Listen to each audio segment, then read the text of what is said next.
second and correct shackle kit at the Robust Garage. Stand by.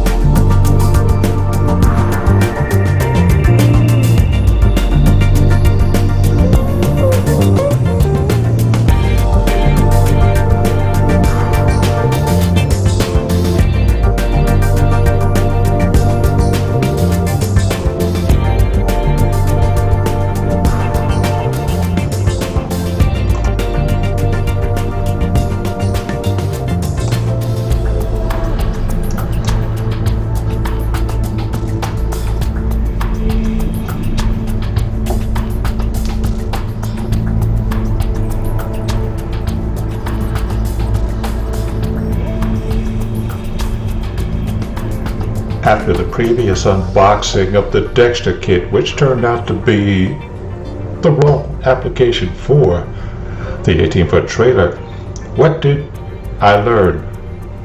I learned, number one, it's easy, very easy, to get excited about stuff that you just purchased new to get your project underway, and maybe not to pay attention to certain things, but I also learned the importance of, unboxing. So here we are. After returning the Dexter kit to its proper place, we went with R&P Carriages, which sent us a very substantially taped box with the contents intact and packaged incredibly well. I was very pleased to see how it was packaged and sent to me in such a sturdy container. R&P Carriages, check them out, folks. They not only sell shackle kits, they sell trailers. I'll include a link somewhere down the line in a banner for you so you can check these folks out. But we're just going to need some basic tools. Breaker bar, wrench, socket, maybe a torch, and maybe some type of impact. First thing you're going to have to do is remove all of your old shackle bolts. Oh, don't forget your jack. All your shackle bolts and of course all the old hardware is going to have to be removed. And hardware, I mean the bushings. You see right here how worn the equalizer was. That's the original bolt that was in there. No, that's not the new shackle kit. That was simply from the repaint that was done to the trailer over the old equalizer and shackle kits. And you can see the condition of the nylon inserts, and that will underscore the importance of which way you have to do these. I chose the bolts with the brass bushings. Wow, say that 3 times real fast. With the brass bushings, I guess because I'm old school. Maybe, I don't know. At any rate, before you can proceed, all of your new hardware has to be installed into your eyelets. What I did in this case was to simply use the existing bolt, the original bolt that came out of it, insert it into the new bushing, and gently tap it in with the brass hammer until it was seated properly. You can proceed and do this on all of the remaining eyelets, even for the equalizer, but I did a little bit different with the equalizer. And there you go, that's how simple it was to install. Now that gives you an example of what a brand new nylon type bushing would appear to be. That wasn't the case in mine. Now with the proper length equalizer in place, I had to do a little bit something different with the bushing in this case. I used my 3/8 ratchet, which just fit perfectly to drive this bushing in place because it has to be recessed a little bit more, a little bit deeper than the shackle eyelet. So gently tap that in place to drive that bushing down. Wet shackle was chosen, the wet bolt is chosen. That's going to allow me to lubricate it through that hole right there, through the zerk fitting that you see, which of course will be faced on the outside. Right behind the head of the hex head of that bolt are some knurlings to keep it in place. I used my ink marker pen because the bolt hole has to be indexed properly. If you remember, the Dexter kit came partially assembled, and its wet bolts were properly aligned. They have to be 90 degrees, not facing up perpendicular to the floor, 90 degrees, or facing the front or the back of the trailer. It does not matter, just front or back is all that matters. When I began to assemble it, I ran into a little bit of an issue. As you can see, this particular wet bolt has a shoulder on it, and with the shackle strap installed, what I discovered was there was not enough thread in place to actually pull the bolt knurling into the shackle strap itself. So I had to devise a method